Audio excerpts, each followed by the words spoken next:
चलिए मित्रों, शुरू करते हैं अपना आज का करंट अफेयर। देखते हैं हमारे आज की जितनी भी महत्वपूर्ण खबरें हैं सभी पे विस्तार से चर्चा और विश्लेषण करते हैं।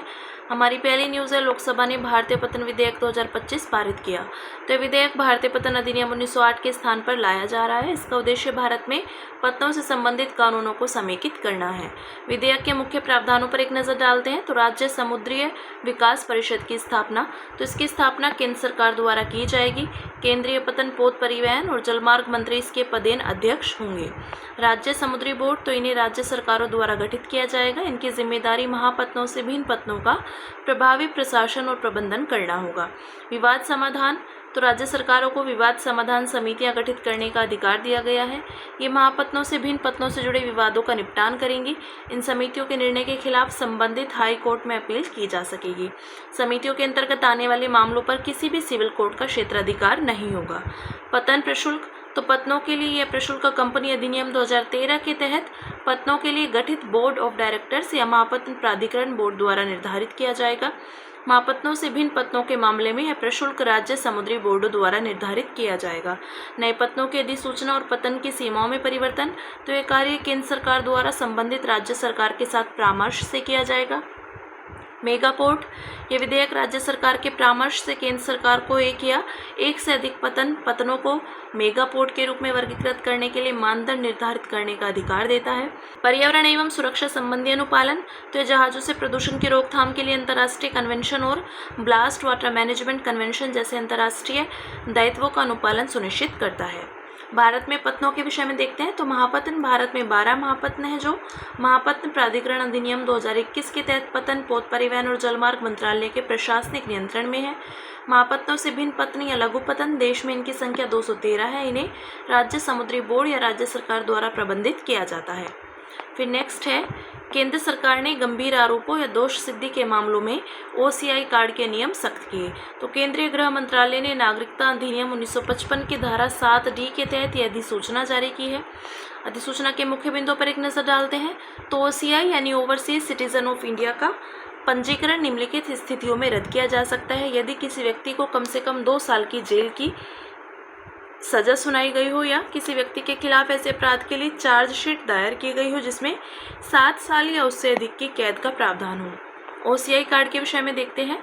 तो OCI कार्ड योजना 2005 में नागरिकता अधिनियम 1955 में संशोधन के माध्यम से शुरू की गई थी।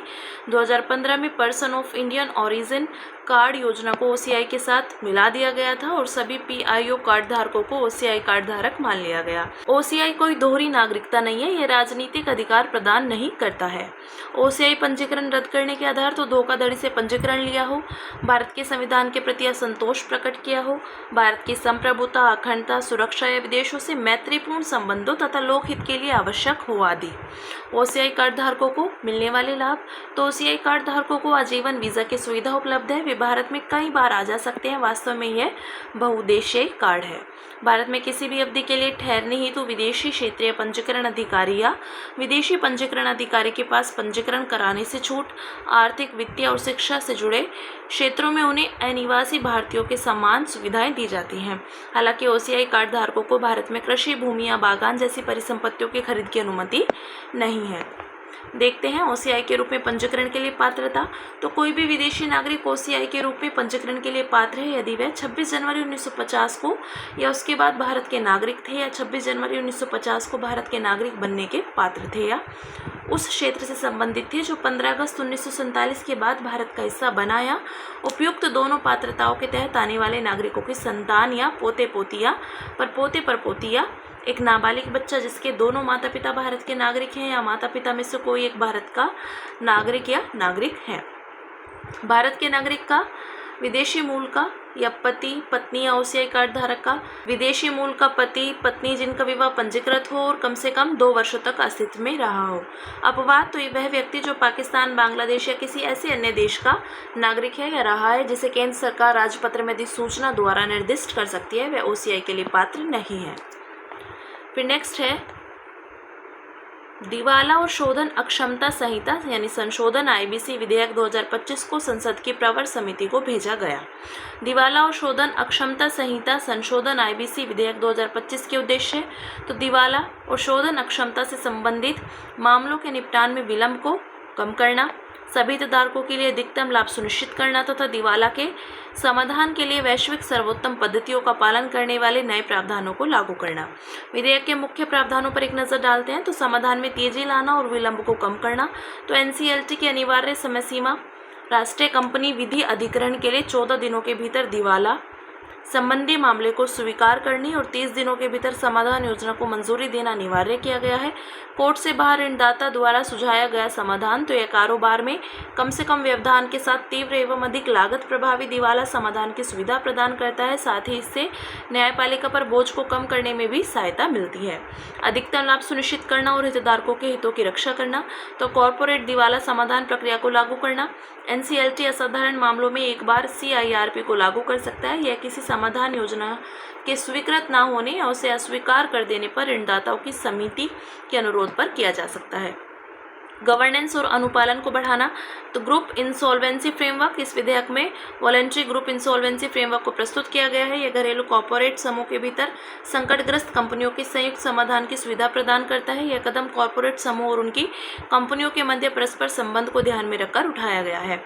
सीमा पार दिवाला समाधान फ्रेमवर्क, तो यह सीमा पार या अंतर्राष्ट्रीय स्तर पर दिवाला समाधान के लिए एक संरचना का प्रस्ताव प्रस्तुत करता है। इससे अंतर्राष्ट्रीय सर्वोत्तम पद्धतियों के अनुपालन के साथ ऋणदाताओं को संकटग्रस्त कंपनियों की विदेशी परिसंपत्तियों तक आसान पहुंच मिल सकेगी। क्लीन स्लेट सिद्धांत को मजबूत करना। तो यह विधेयक स्पष्ट रूप से क्लीन स्लेट सिद्धांत को मजबूत करता है। इस सिद्धांत में कहा गया है कि एक बार समाधान योजना स्वीकृत हो जाने पर कॉर्पोरेट देनदार के खिलाफ सभी दावे समाप्त हो जाते हैं जब तक कि समाधान योजना में अलग से कुछ और न लिखा गया हो। दिवाला और शोधन अक्षमता संहिता 2016 के विषय में देखते हैं। तो यह भारत में सभी संस्थाओं, कॉर्पोरेट और व्यक्तिगत दोनों के दिवाला समाधान के लिए एक व्यापक कानून है। यह बाजार की खामियों और सूचना संबंधी कमियों को दूर करती है। इससे कॉर्पोरेट दिवाला समाधान व्यवस्था के माध्यम से वाणिज्यिक संस्थाओं एवं उद्यमियों को ऋण दबावग्रस्त कंपनी या कारोबार को बंद करने की स्वतंत्रता मिलती है। दिवाला समाधान के लिए डेब्टर इन पोसेशन दृष्टिकोण के स्थान पर क्रेडिटर इन कंट्रोल व्यवस्था को अपनाया गया है। फिर नेक्स्ट है, भारत ने बांग्लादेश से कुछ विशेष प्रकार के वस्तुओं के आयात पर पतन संबंधी प्रतिबंध आरोपित किए। तो ये प्रतिबंध विदेश व्यापार महानिदेशालय ने विदेश व्यापार विकास और विनियमन अधिनियम 1992 तथा विदेश व्यापार नीति 2023 के तहत अधिसूचित किए हैं। भारत द्वारा बांग्लादेश पर हाल ही में लगाए गए व्यापार प्रतिबंध। तो रेडीमेड गारमेंट्स और जूट पर प्रतिबंध। तो भारत ने कुछ विशेष श्रेणी के रेडीमेड गारमेंट्स और जूट उत्पादों को लैंड पोर्ट से आने पर रोक लगा दी है। इन वस्तुओं को केवल महाराष्ट्र के नहावा शेवा बंदरगाह से आयात करने की अनुमति है। भारत ने असम, मेघालय, मिजोरम और त्रिपुरा के लैंड पोर्ट्स एवं भूमि सीमा शुल्क स्टेशनों के माध्यम से बांग्लादेश द्वारा फलों, प्रसंस्कृत खाद्य पदार्थों आदि के निर्यात पर भी प्रतिबंध लगा दिया है।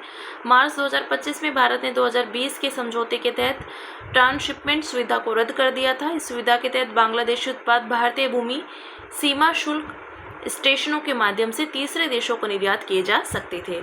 भारत बांग्लादेश संबंधों में मौजूद अन्य बाधाएं। तो चीन का बढ़ता प्रभाव। चीन, पाकिस्तान और बांग्लादेश का गठजोड़, जिसकी पहली त्रिपक्षीय बैठक कुनमिंग में हुई थी। राजनीतिक अस्थिरता। तो 2024 में बांग्लादेश की प्रधानमंत्री के पद त्याग करने के बाद से वहां कोई निर्वाचित सरकार नहीं है। बढ़ती कट्टरपंथी सोच और अल्पसंख्यकों के साथ बुरा व्यवहार। तो इनसे बांग्लादेश एवं भारत दोनों की सुरक्षा प्रभावित हो सकती है। आंतरिक सुरक्षा समस्याएं। तो बांग्लादेश और म्यांमार से अवैध प्रवास जैसे रोहिंग्या विशेष रूप से पूर्वोत्तर क्षेत्र में टकराव का कारण बन रहा है। नदी जल विवाद। तो जल के बंटवारे जैसे तीस्ता नदी के लिए उचित व्यवस्था का अभाव है। फिर नेक्स्ट है हमारी न्यूज़। जुलाई 2025 में भारत की खुदरा मुद्रास्फीति यानी रिटेल इन्फ्लेशन 8 साल के निचले स्तर पर आई। जुलाई 2025 में भारत की खुदरा मुद्रास्फीति घटकर 1.55% हो गई, जो पिछले 8 साल में सबसे निचला स्तर है। अखिल भारतीय उपभोक्ता मूल्य सूचकांक द्वारा मापी गई है मुद्रास्फीति जून 2017 के बाद सबसे कम वर्ष दर वर्ष मुद्रास्फीति दर दर्शाती है। इसके अलावा अखिल भारतीय उपभोक्ता खाद्य मूल्य सूचकांक या खाद्य मुद्रास्फीति पर आधारित वर्ष दर वर्ष मुद्रास्फीति दर जुलाई 2025 में -1.76% रही। यह जनवरी 2019 के बाद सबसे कम है। गिरावट के कारण। तो अनुकूल आधार प्रभाव। इसका अर्थ किसी संदर्भित वर्ष के आंकड़ों का मौजूदा संवृद्धि दर पर पड़ने वाला प्रभाव है। मुद्रास्फीति में गिरावट। तो दालें और उत्पाद, परिवहन में संचार, सब्जियां, अनाज एवं उत्पाद, शिक्षा जैसी मदों की कीमतों में कमी आई है। उपभोक्ता मूल्य सूचकांक के विषय में देखते हैं। तो यह कुछ निश्चित वस्तुओं और सेवाओं के समूह के लिए समय के साथ उपभोक्ता द्वारा भुगतान की गई कीमतों में औसत परिवर्तन को मापता है। महत्व: यह मुद्रास्फीति का एक व्यापक रूप से इस्तेमाल किया जाने वाला मैक्रो इकोनॉमिक यानी समष्टि अर्थशास्त्रीय संकेतक है। इसका उपयोग सरकार और केंद्रीय बैंकों द्वारा मुद्रास्फीति को नियंत्रित करने, राष्ट्रीय खातों में अपस्फीति कारकों के रूप में और कर्मचारियों के महंगाई भत्ते तय करने के लिए किया जाता है। प्रकाशक: इसे प्रत्येक महीने की 12 तारीखों को केंद्रीय सांख्यिकी कार्यालय द्वारा प्रकाशित किया जाता है। घटक: राष्ट्रीय स्तर पर 4 प्रकार के सीपीआई हैं। औद्योगिक श्रमिकों के लिए सीपीआई, कृषि मजदूरों के लिए सीपीआई, ग्रामीण मजदूरों के लिए सीपीआई तथा शहरी गैर मैनुअल कर्मचारियों के लिए सीपीआई। सीपीआई का आधार वर्ष 2012 है। थोक मूल्य सूचकांक से तुलना: तो डब्ल्यूपीआई थोक स्तर पर मुद्रास्फीति को मापता है और इसकी भारांश पद्धति सीपीआई से अलग होती है। सीपीआई में खाद्य पदार्थों का भारांश अधिक होता है, जबकि डब्ल्यूपीआई में ईंधन समूह का भारांश अधिक होता है। फिर नेक्स्ट है, केंद्रीय मंत्रिमंडल ने इंडिया सेमीकंडक्टर मिशन के तहत 4 सेमीकंडक्टर परियोजनाओं को मंजूरी दी। इन परियोजनाओं की स्थापना ओडिशा, पंजाब और आंध्र प्रदेश में की जाएगी। इस मंजूरी के साथ इंडिया सेमीकंडक्टर मिशन के तहत स्वीकृत कुल परियोजनाओं की संख्या 6 राज्यों में 10 हो गई है। इसके विषय में देखते हैं। स्वीकृति: 2021 में 76,000 करोड़ रुपए के बजट के साथ। उद्देश्य: सेमीकंडक्टर फैब्रिकेशन, डिस्प्ले निर्माण और चिप डिज़ाइन में निवेश के लिए वित्तीय सहायता प्रदान करना, ताकि भारत को वैश्विक इलेक्ट्रॉनिक्स मूल्य श्रृंखला में बेहतर तरीके से समेकित किया जा सके। मंत्रालय: इलेक्ट्रॉनिक्स और सूचना प्रौद्योगिकी मंत्रालय। आईएसएम का मुख्य फोकस: तो चिप विनिर्माण संयंत्र स्थापित करना, पैकेजिंग और टेस्टिंग यूनिट विकसित करना, चिप डिज़ाइन में स्टार्टअप्स को सहयोग प्रदान करना, युवा इंजीनियरों को प्रशिक्षण देना, वैश्विक कंपनियों को भारत में निवेश के लिए आकर्षित करना। आईएसएम के तहत प्रमुख योजनाएं: तो सेमीकंडक्टर फैब्स योजना, ये सेमीकंडक्टर वेफर फैब्रिकेशन इकाइयों की स्थापना के लिए 50% तक वित्तीय सहायता प्रदान करती है। डिस्प्ले फैब्स योजना, डिस्प्ले फैब्रिकेशन इकाइयाँ स्थापित करने के लिए परियोजना लागत का 50% तक वित्तीय सहयोग देती हैं। डिज़ाइन से संबद्ध प्रोत्साहन योजना, तो सेमीकंडक्टर डिज़ाइन स्टार्टअप्स और सूक्ष्म, लघु एवं मध्यम उद्यमों को उत्पाद विकास के विविध चरणों में वित्तीय सहायता देकर प्रोत्साहन देती हैं। सेमीकॉन इंडिया कार्यक्रम, तो यह आईएसएम के माध्यम से कार्यान्वित एक प्रमुख कार्यक्रम है। यह नवाचार और सहयोग को बढ़ावा देने के लिए वैश्विक उद्योग जगत के नेतृत्वकर्ताओं, नीति निर्माताओं, शिक्षाविदों, स्टार्टअप्स और अन्य हितधारकों को एक साथ लाता है। मिशन का महत्व: तो भारत के बढ़ते सेमीकंडक्टर बाजार की क्षमताओं का दोहन करना। इस बाजार की 2030 तक 100 से 110 बिलियन डॉलर तक पहुंचने की उम्मीद है। वैश्विक आपूर्ति श्रृंखला के जोखिमों को कम करना और ताइवान, चीन, अमेरिका जैसे देशों पर निर्भरता को कम करना। ताइवान विश्व में विनिर्मित सेमीकंडक्टर में से 60% से अधिक का उत्पादन करता है। अब बात करेंगे अन्य सुर्खियों की, जिसमें पहली न्यूज़ है भारतीय न्याय संहिता की धारा 152। सुप्रीम कोर्ट ने प्रश्न किया कि क्या भारतीय न्याय संहिता की धारा 152 के दुरुपयोग की संभावना को किसी कानून को असंवैधानिक घोषित करने के आधार के रूप में इस्तेमाल किया जा सकता है। ध्यातव्य है कि भारत न्याय संहिता 2023 को भारतीय दंड संहिता 1860 के स्थान पर लाया गया। इसके विषय में देखते हैं। इसमें भारत की संप्रभुता, एकता और अखंडता को खतरे में डालने वाली गतिविधियों को शामिल किया गया है। इस प्रावधान के अनुसार यदि कोई व्यक्ति जानबूझकर शब्दों, संकेतों, दृश्य चित्रण आदि के माध्यम से अलगाव, सशस्त्र विद्रोह, विध्वंसक गतिविधियों को उकसाने का प्रयास करता है, तो उसे आजीवन कारावास या 7 वर्ष की सजा के साथ जुर्माना भी देना होगा। यदि कोई व्यक्ति सरकार के कदमों या प्रशासनिक कार्यों की आलोचना करता है और वह आलोचना इस उद्देश्य से होती है कि उन कदमों या कार्यों को वैध तरीके से बदला जाए, तो वह आलोचना इस कानून के तहत दंडनीय नहीं होगी। फिर next, elders group. Elders group के अंतर्राष्ट्रीय राजनेताओं ने पहली बार गाजा की स्थिति को स्वरूप लेता नरसंहार कहा है। स्थापना इसकी 2007 में नेल्सन मंडेला ने स्वतंत्र वैश्विक राजनेताओं के समूह के रूप में स्थापित किया। विजन एक ऐसे विश्व का निर्माण करना जहां लोग शांति से रहें तथा न्याय, मानवाधिकार और संधारणीय विकास पर आधारित पृथ्वी का उपयोग करें। मिशन निजी कूटनीति और जन समर्थन के माध्यम से विश्व के नेताओं के साथ जुड़ना, ताकि अस्तित्व के संकट का समाधान किया जा सके और नैतिकता आधारित नेतृत्व को बढ़ावा दिया जा सके। सलाहकार परिषद, तो इनमें दानदाता और एल्डर्स ग्रुप के उदार योगदानकर्ता शामिल होते हैं। द एल्डर्स टीम, यह लंदन में स्थित है और एल्डर्स ग्रुप को सहायता प्रदान करती है। फिर नेक्स्ट, आइडियोनेला साकाइएंसिस। तो शोधकर्ताओं ने आइडियोनेला साकाइएंसिस नामक बैक्टीरिया की पहचान की, जो पीईटी यानी पॉलीएथिलीन टेरिफेथैलेट को विघटित कर सकता है। ध्यातव्य है कि पीईटी का सबसे अधिक उपयोग बोतलों के निर्माण और फूड पैकेजिंग में किया जाता है।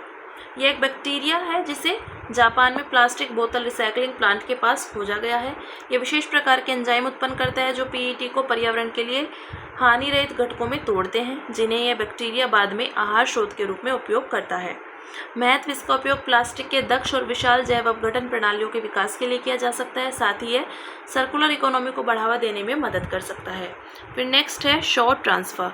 नियंत्रक एवं महालेखा परीक्षक ने सरकार द्वारा दशकों से उपकर के रूप में एकत्रित 3.69 लाख करोड़ रुपए के शॉर्ट ट्रांसफ़र की बात उजागर की। इसके विषय में देखते हैं। इसका आशय एकत्रित उपकर की पूरी राशि को निर्धारित रिजर्व में ट्रांसफ़र न करना है। ट्रांसफ़र में सबसे अधिक कमी तेल उद्योग विकास बोर्ड में देखी गई है। OIDB का उद्देश्य तेल उद्योग का विकास करना है। उपकर वैधानिक शुल्क है जिनसे जुटाए गए फंड विशेष उद्देश्यों की पूर्ति में खर्च किए जाते हैं। कई उपकर को पहले भारत की संचित निधि में एकत्रित किया जाता है, फिर उसे विशेष उद्देश्यों के लिए बनाए गए लोक लेखा यानी पब्लिक अकाउंट में ट्रांसफ़र किया जाता है। फिर नेक्स्ट पशु एंड पुल ट्रांजैक्शन। तो भारतीय राष्ट्रीय भुगतान निगम लेन देन में धोखाधड़ी पर अंकुश लगाने के लिए भविष्य में पुल ट्रांजैक्शन को बंद कर सकता है। वर्तमान में NPCI का यूनिफाइड पेमेंट इंटरफेस पशु एंड पुल दोनों प्रकार के लेन देन की अनुमति देता है। पशु ट्रांजैक्शन तो यह भुगतानकर्ता द्वारा भुगतान करने के लिए फंड प्राप्तकर्ताओं के QR को स्कैन करके या UPI ID को दर्ज करके शुरू किया जाता है।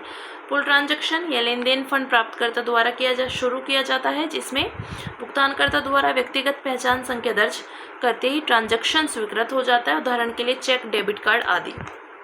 फिर नेक्स्ट है Bhagirathi eco sensitive zone BESZ। तो सुप्रीम कोर्ट द्वारा नियुक्त पैनल ने आगाह किया है कि भागीरथी इको सेंसिटिव जोन में चारधाम 12मासी सड़क चौड़ीकरण परियोजना से पर्यावरण पर गंभीर प्रभाव पड़ सकते हैं। इसे केंद्रीय पर्यावरण, वन और जलवायु परिवर्तन मंत्रालय द्वारा 2012 में अधिसूचित किया गया और तत्पश्चात 2018 में इसमें कुछ संशोधन किए गए। इसमें गोमुख से उत्तरकाशी तक 4179.59 वर्ग किलोमीटर का क्षेत्र शामिल है।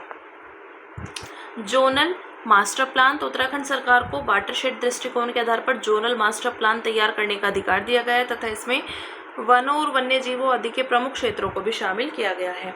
इको सेंसिटिव जोन ESZ तो इसे केंद्रीय पर्यावरण, वन और जलवायु परिवर्तन मंत्रालय द्वारा पर्यावरण संरक्षण अधिनियम 1986 के तहत अधिसूचित किया जाता है। यह प्राकृतिक स्थलों, संरक्षित क्षेत्रों जैसे विशिष्ट पारिस्थितिकी तंत्र के लिए शॉक एब्जॉर्बर के रूप में कार्य करता है। फिर नेक्स्ट है अपार ID।